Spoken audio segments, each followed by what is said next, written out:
Muy queridos hermanos, bendiciones aquí desde mi búnker, el búnker del más allá.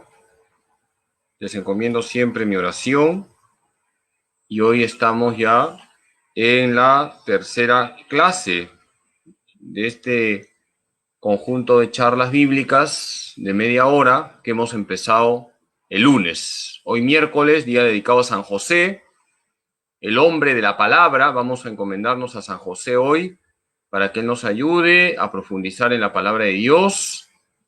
Y como siempre debemos hacer, antes de empezar cualquier actividad, nos ponemos en oración.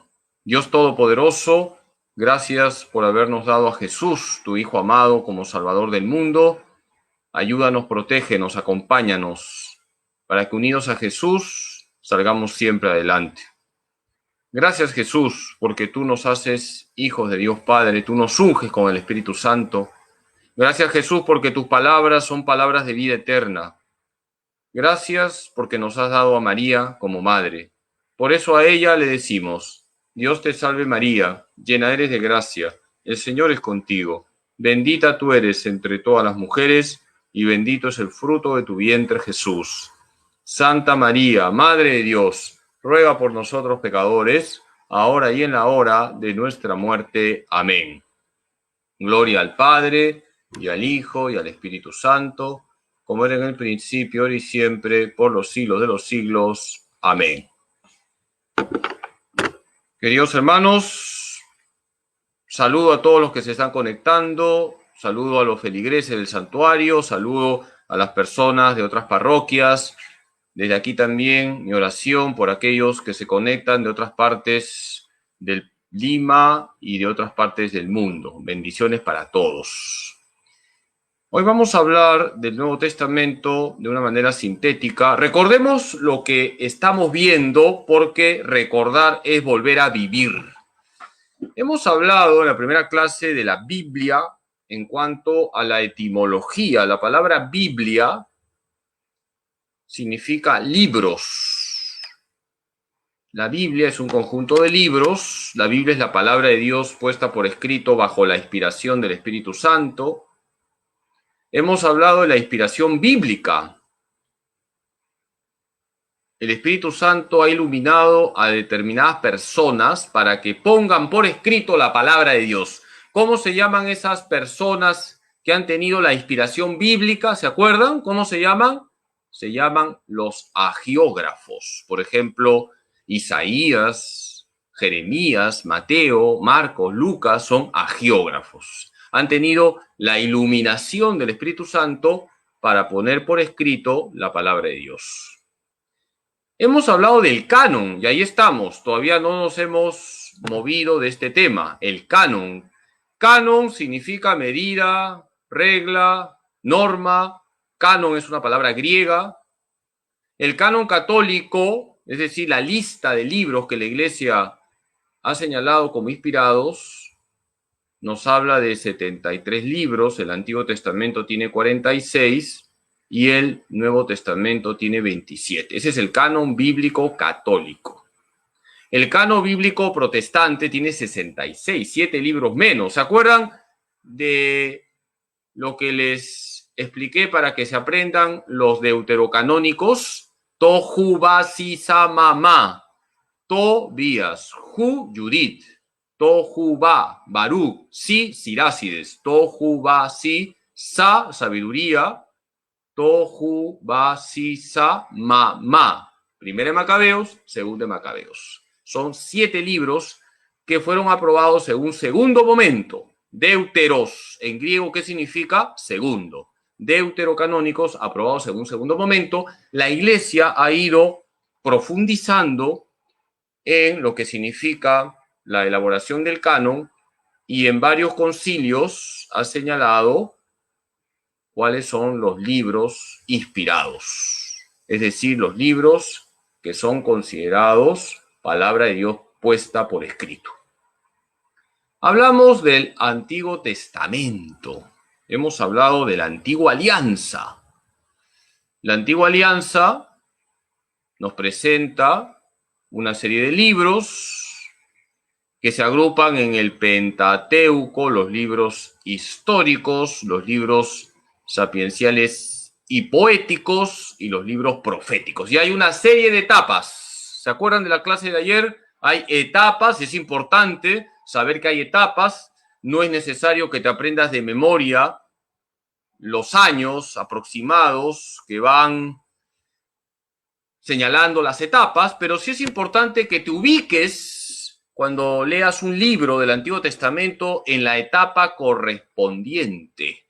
La etapa de los patriarcas, la etapa del Éxodo, la etapa de los jueces, la etapa de la monarquía, la etapa del exilio en Babilonia, la etapa de la dominación persa, la etapa del helenismo. Son etapas.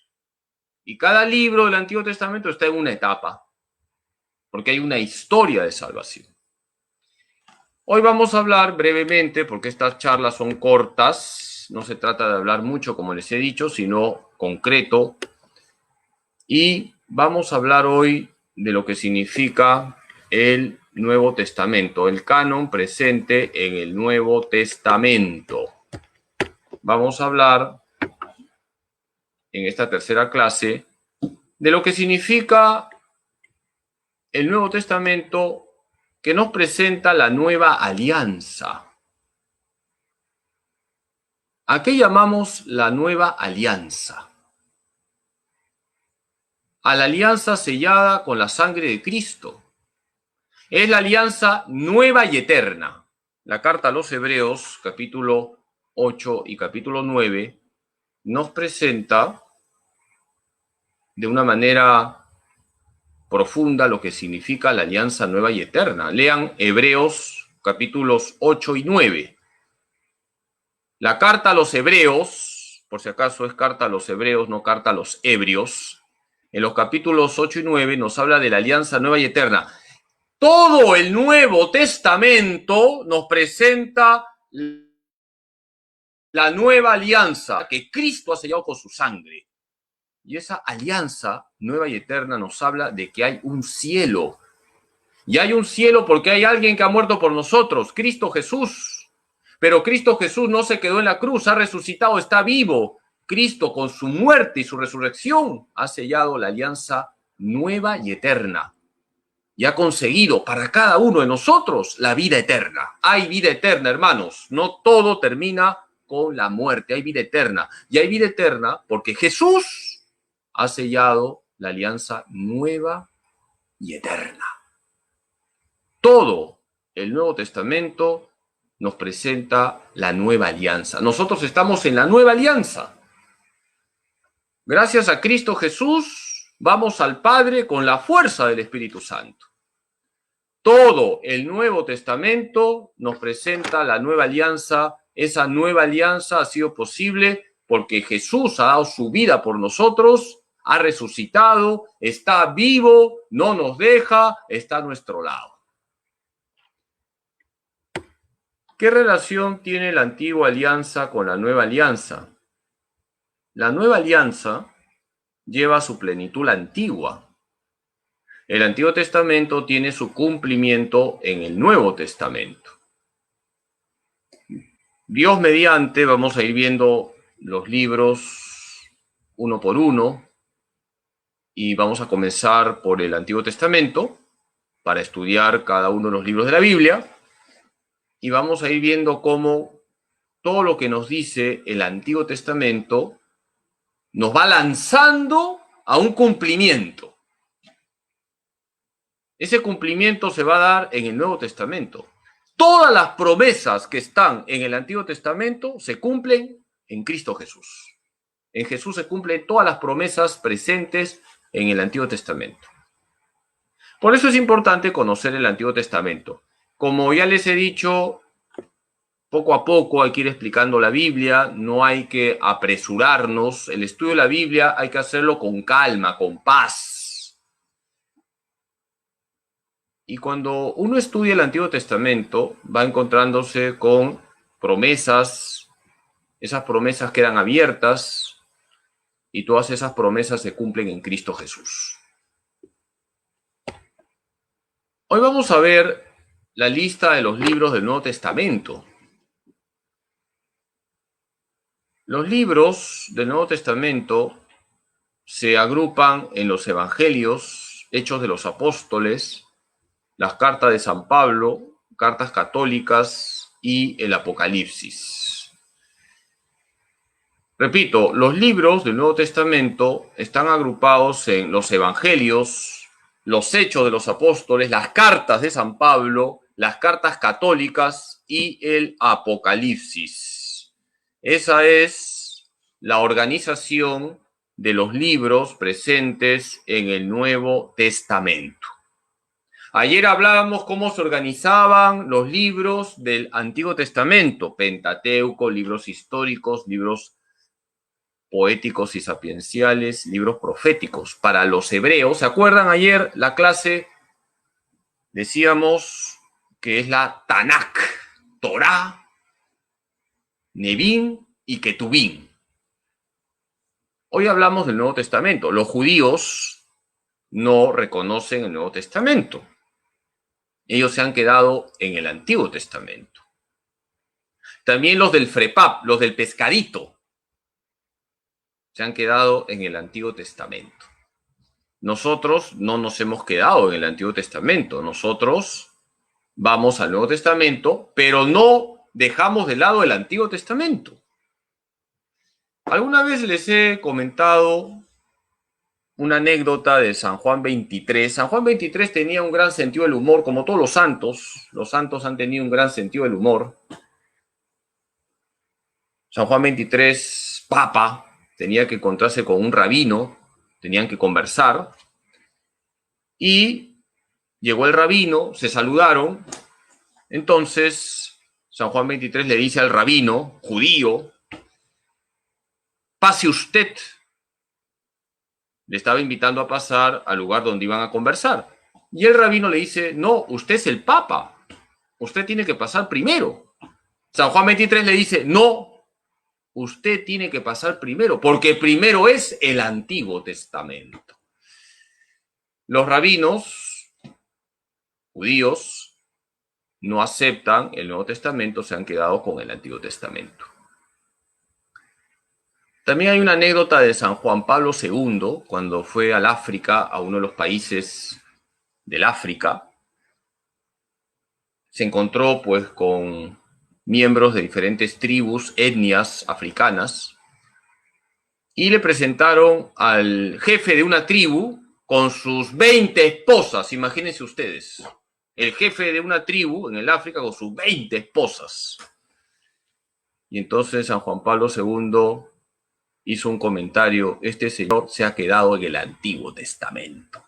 Claro, porque como veremos cuando vamos a estudiar el Antiguo Testamento, hay momentos en que Dios permite la poligamia. Hoy no, porque estamos en la nueva ley, la nueva alianza. Pero eso ya lo veremos después. Calma, paz. Hemos dicho que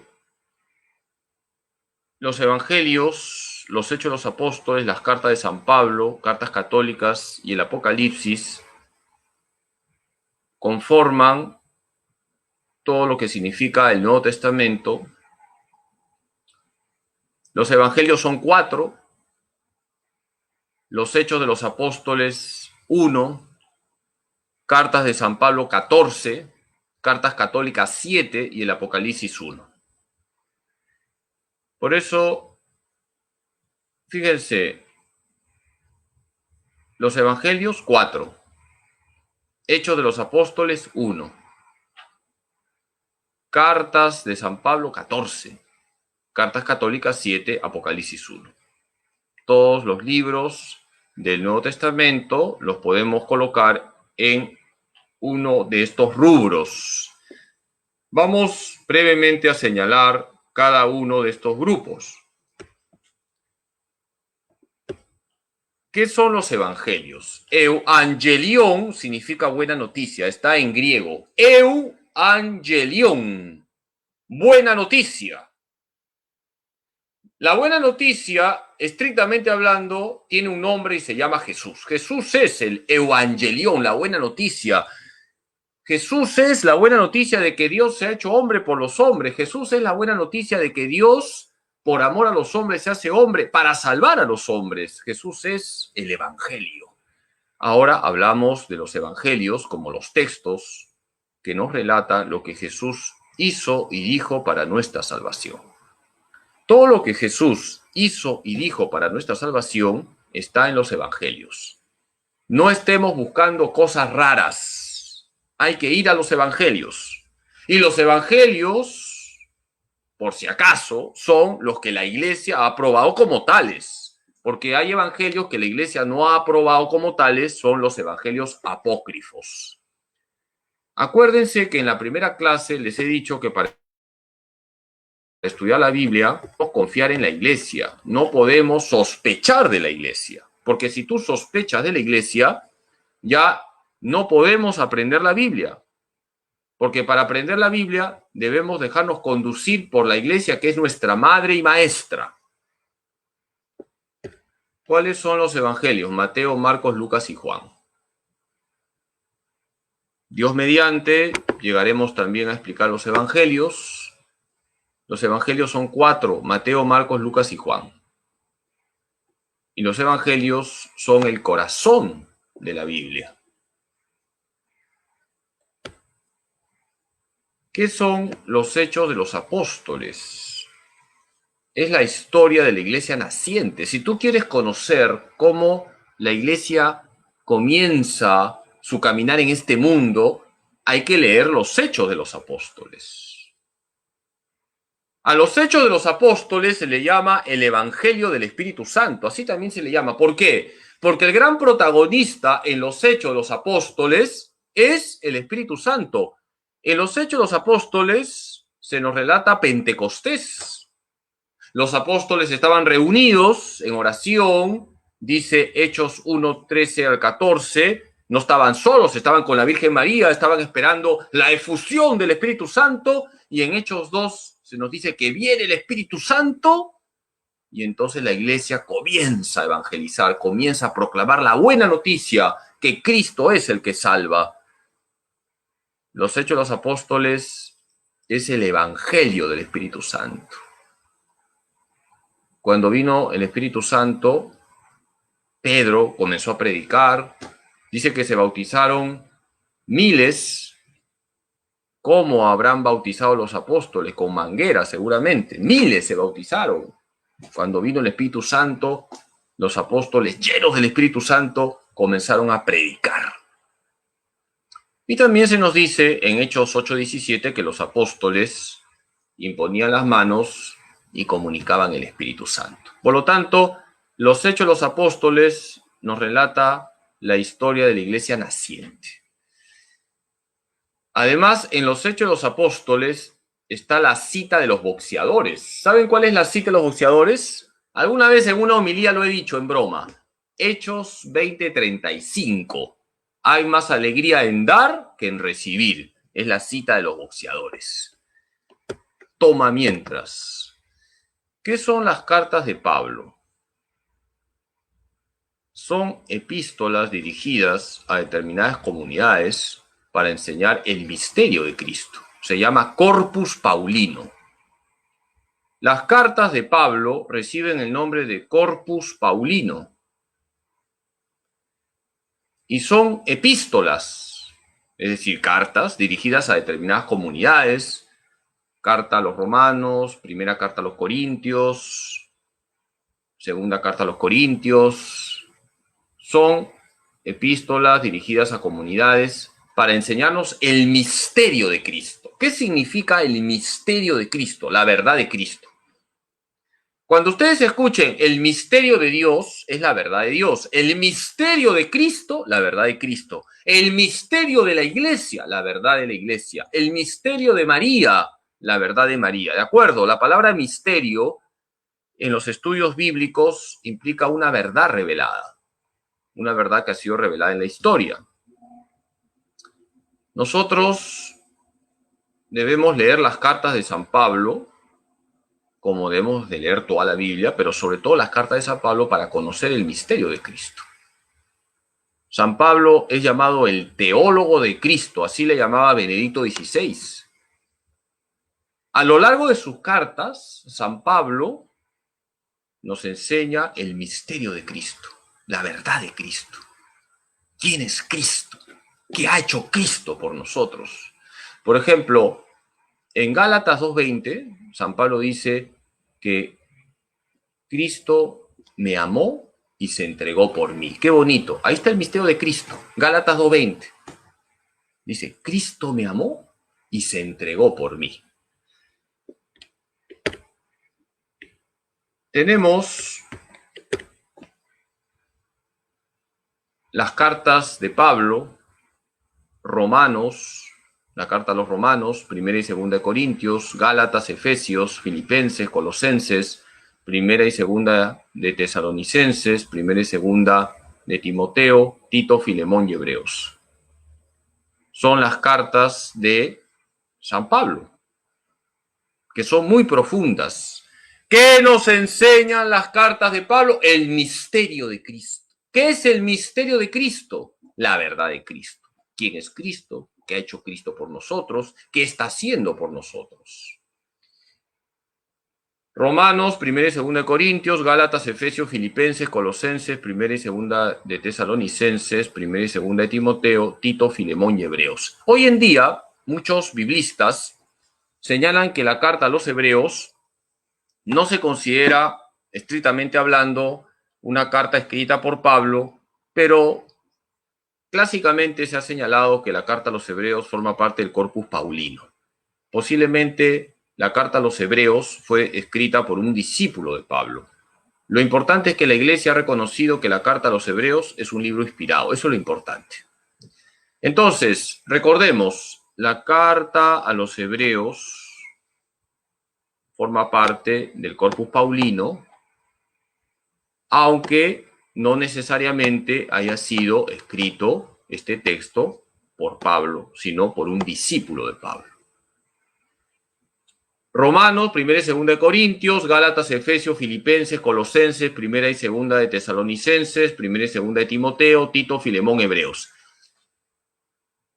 Cuando lleguemos a explicar las cartas, y espero llegar a explicar las cartas, vamos a ver cuál fue el primer texto escrito por Pablo. Les pregunto ahora, no es necesario que lo sepan, todos estamos aprendiendo. De todo ese conjunto de cartas, les pregunto, ¿cuál fue la primera carta que escribió Pablo? ¿Quién me responde? Quien me responda correctamente, desde aquí le doy una bendición potente que hoy día va a dormir como roca. Repito, de todo este conjunto de cartas, ¿cuál ha sido el primer texto, la primera carta que escribió Pablo? ¿Qué me dicen ustedes? Anímense para que se ganen esa bendición potente que van a dormir como piedras. La hermana Silvia Duque ha dado la respuesta correcta. Desde aquí, una bendición potente a la hermana Silvia Duque. La primera carta a los tesalonicenses. Por cierto, le agradezco a la hermana Silvia los chifles que me envió desde Piura. He engordado 5 gramos. Gracias, hermana Silvia, y su bendición potente. Ahora va a dormir como roca. Mañana su esposo va a tener que despertarla poniendo una dinamita en su oído. Muy bien, la respuesta es correcta. El primer texto escrito por Pablo es Primera de Tesalonicenses. Vamos con las cartas católicas. ¿Qué son las cartas católicas? Son epístolas dirigidas a la comunidad católica, es decir, a la comunidad cristiana en general. ¿Por qué se llaman cartas católicas? Católicos es universal. Estas cartas no van a una comunidad, van a toda la iglesia, no van a una comunidad concreta. Por ejemplo, San Pablo escribe a los romanos, escribe a los corintios, escribe a los filipenses, escribe a los tesalonicenses. pero las cartas católicas van para todos. Por eso se llaman así cartas católicas. ¿Y cuáles son las cartas católicas? Tenemos Santiago, primera y segunda de Pedro, primera, segunda y tercera de Juan, Judas. También van cartas católicas que son muy interesantes y muy actuales. Les comparto una anécdota. Una persona una vez me pidió una cita de la Biblia donde se habla de la inmoralidad de las relaciones homosexuales. Y yo le dije a esa persona, lee Judas. Y esa persona me dice, no sea bromista, pues padre. Perdón, ¿qué dices? No sea bromista. ¿Cómo que Judas? Sí, hay un libro que es la carta de Judas. Fíjense, esa persona no sabía. Hay una carta de Judas. Yo me acuerdo que también una vez una persona me dijo, cuando yo le señalé, lee la carta de Judas, pero padrecito, si Judas se ahorcó, ¿cómo va a escribir una carta? Estamos hablando no del Judas que se ahorcó, sino de San Judas Tadeo, aquel a quien le rezas para que te llene la billetera. Por lo tanto, hay una carta de Judas. ¿Qué Judas? San Judas Tadeo, que tiene muchos hinchas, porque la gente para misia.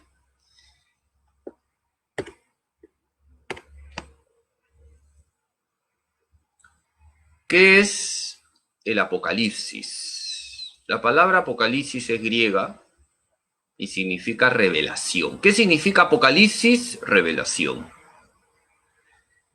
Es un texto que nos relata los acontecimientos finales de la historia. El Apocalipsis relata los acontecimientos finales de la historia, así como el Génesis nos relata los acontecimientos iniciales de la historia. El Génesis es el primer libro, el Apocalipsis es el último libro. Y el Apocalipsis es un libro donde se habla del triunfo del Cordero. ¿Quién es el Cordero? Cristo. El Apocalipsis nos habla del triunfo definitivo del Cordero y de su esposa, la Iglesia. Por lo tanto, el Apocalipsis no es un libro terrorífico. Es un libro que nos da esperanza. Porque es fundamental señalar que la Biblia no es un libro para aplastarte o desanimarte. Al contrario, la Biblia te inyecta ánimo, te inyecta esperanza, porque el triunfo es del Cordero. Y eso es lo que nos enseña el Apocalipsis. Qué importante es leer el Apocalipsis, Dios mediante, también llegaremos a explicarlo. Se nos habla de los acontecimientos finales, se nos habla que en los últimos tiempos Satanás será soltado. No sé si estamos ya en los últimos tiempos, tranquilos, pero en Apocalipsis 20 se habla de que Satanás será soltado y habrá un combate, una lucha. Pero el triunfo, ya sabemos de quién es el triunfo. ¿De quién es el triunfo? Del Cordero, Cristo, y de su esposa, la Iglesia. Nosotros también debemos saber que hay una cronología en el Nuevo Testamento. Es importante señalar, por ejemplo, que en realidad el nacimiento de Jesús ha sido 6 antes de Cristo, porque hubo un error cuando se calculó la fecha del nacimiento del Señor. Por lo tanto, en realidad Jesús nace el 6º año antes de Cristo. Hacia el 30 después de Cristo muere Jesús. Hacia el 34 después de Cristo es la conversión de Pablo. Se calcula que hacia el 48 después de Cristo es el primer concilio, el concilio de Jerusalén, que ustedes pueden leerlo en Hechos 15. Y el 67 después de Cristo, algunos dicen el 68, sería el martirio de Pedro y de Pablo. Y el año 100, la muerte de Juan, por lo tanto muere el último apóstol. Son fechas aproximadas, pero les coloco estas fechas para que se den cuenta más o menos del contexto histórico. 6 antes de Cristo nace nuestro Señor. El 30 muere Jesús. El 34, conversión de Pablo. El 48 sería el Concilio de Jerusalén. El año 67 o 68, dicen algunos estudiosos, sería el martirio de Pedro y Pablo. Y el año 100, la muerte de Juan. Por lo tanto, el Apocalipsis se escribiría hacia el año 95, por ahí, después de Cristo. Y así tenemos ya con el libro del Apocalipsis, el último libro de la Biblia que se escribe. Es todo un proceso, la redacción de los libros del Nuevo Testamento. Algunos dicen y preguntan, ¿no? Entonces Jesús vivió 36 años. Sí. Discúlpenme que les mueva el piso, pero la edad de Jesús, estrictamente hablando, según los datos históricos y de los que han profundizado en las fechas, sería de 36 años, no de 33. Pero bueno, es un tema que no es dogma de fe y que para nada tiene que afectar nuestra fe. ¿De acuerdo? ¿Cuál es el corazón de toda la Sagrada Escritura? Los evangelios. Lo primero es conocer la vida de Jesús. Hay que conocer la vida de Jesús. Tenemos que conocer la vida de Cristo. No se puede amar lo que no se conoce. Y por eso hay que leer toda la Biblia siempre con la clave cristológica. ¿Qué significa leer la Biblia con clave cristológica? Que lo primero es siempre los evangelios, conocer la vida de Cristo. Y a partir de Cristo leemos toda la Escritura.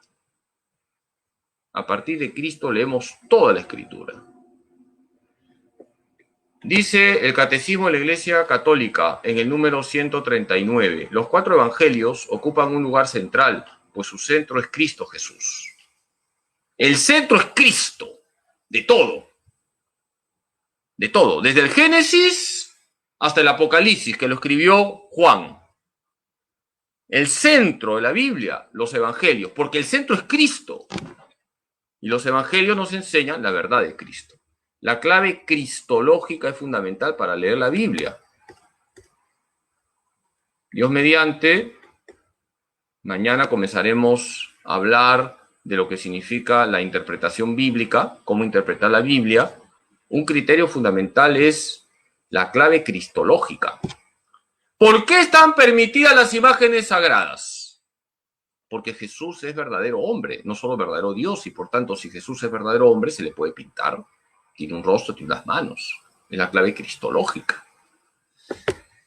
Dice Santa Cesaria Joven, una santa de los primeros siglos: no hay ninguna doctrina que sea mejor, más preciosa y más espléndida que el texto del Evangelio. Ved y retened lo que nuestro Señor y Maestro Cristo ha enseñado mediante sus palabras y realizado mediante sus obras. Qué bonito lo que decía Santa Cesaria Joven, averigüen su vida. No hay ninguna doctrina que sea mejor, más preciosa y más espléndida que el texto del Evangelio. Ved y retened lo que nuestro Señor y Maestro Cristo ha enseñado mediante sus palabras y realizado mediante sus obras. Santa Teresita del Niño Jesús decía: es sobre todo el Evangelio lo que me ocupa durante mis oraciones. En él encuentro todo lo que es necesario a mi pobre alma. En él descubro siempre nuevas luces, sentidos escondidos y misteriosos. Qué bonito lo que decía Santa Teresita del Niño Jesús. Santa Teresita del Niño Jesús vivió en el siglo XIX. No se confundan con Santa Teresa de Jesús, que es santa del siglo XVI. Repito, hay una Santa Teresa de Jesús, siglo XVI, y hay una Santa Teresita del Niño Jesús, siglo XIX. Nosotros tenemos que meternos en los evangelios, profundizar en los evangelios. Y por eso, todos los días sería bonito que sigamos el evangelio de la misa y de esa manera, siguiendo la liturgia de la iglesia, vamos conociendo a Jesús. Todos los días en la Santa Misa se proclama un pasaje del evangelio y el sacerdote explica ese pasaje y así todos los días nos vamos alimentando de los evangelios y vamos conociendo mejor a Jesús. Ayer les dejé una tarea que lean un pasaje del Éxodo 19, 3 al 8, y que lean Deuteronomio 26, 5 al 11. Hoy les dejo también otra tarea, que lean Hebreos 8 y 9, 2 capítulos, para percibir en qué consiste la nueva alianza. Les dejo esta tarea, lean la carta a los Hebreos, capítulo 8 y 9, para que se den cuenta de lo que significa la nueva alianza. Jesús, nuestro Señor, con su muerte y su resurrección, ha entrado al santuario, ha entrado al cielo y nos ha abierto las puertas del cielo. Y todo el Nuevo Testamento está orientado para que participemos de la nueva y definitiva alianza, porque lo que Dios quiere para nosotros es la vida eterna. Para terminar la clase, dentro de la nueva alianza tenemos esta división: Evangelios, Hechos, carta de Pablo, las cartas paulinas, las cartas católicas y el Apocalipsis. Los evangelios iluminan toda la Sagrada Escritura. Por lo tanto, al leer el Nuevo Testamento, considerando siempre los evangelios como el corazón de la Biblia. El corazón de la Biblia son los 4 evangelios. El Nuevo Testamento está compuesto por los evangelios, los hechos de los apóstoles, las cartas de Pablo, cartas católicas y el Apocalipsis. Entonces, hacer la tarea sin nota, Hebreos capítulo 8 y capítulo 9, para percibir en qué consiste la nueva alianza. Queridos hermanos, gracias por su paciencia. Bendito sea Dios, que estamos poco a poco conociendo la Biblia. Todos estamos aprendiendo. En la iglesia no existe el sabelotodo. Todos aprendemos, todos vamos formándonos y de esa manera, profundizando en la Biblia, vamos conociendo mejor a Dios para poder amarle más, porque siempre se puede amar más a Dios. San Agustín decía que si dices basta, estás perdido. Si dices basta, estás perdido. Reitero mi felicitación a la hermana Silvia Duque por haber respondido correctamente. El primer texto, la primera carta escrita por San Pablo es la primera carta a los tesalonicenses. Así que ahora, luego de la bendición que le he dado, la hermana Silvia va a dormir como una roca. Ánimo. Les voy a dar la bendición. Les invito a participar de la charla con la congregación de hermanos y hermanas del Señor de la Divina Misericordia. En unos minutos tenemos esta charla sobre el apostolado. Ya es la última charla de estos 3 días que hemos tenido con la congregación. El Señor esté con ustedes. La bendición de Dios Todopoderoso, Padre, Hijo y Espíritu Santo, descienda sobre ustedes y permanezca para siempre. Que Dios Todopoderoso les bendiga. Muy buenas noches.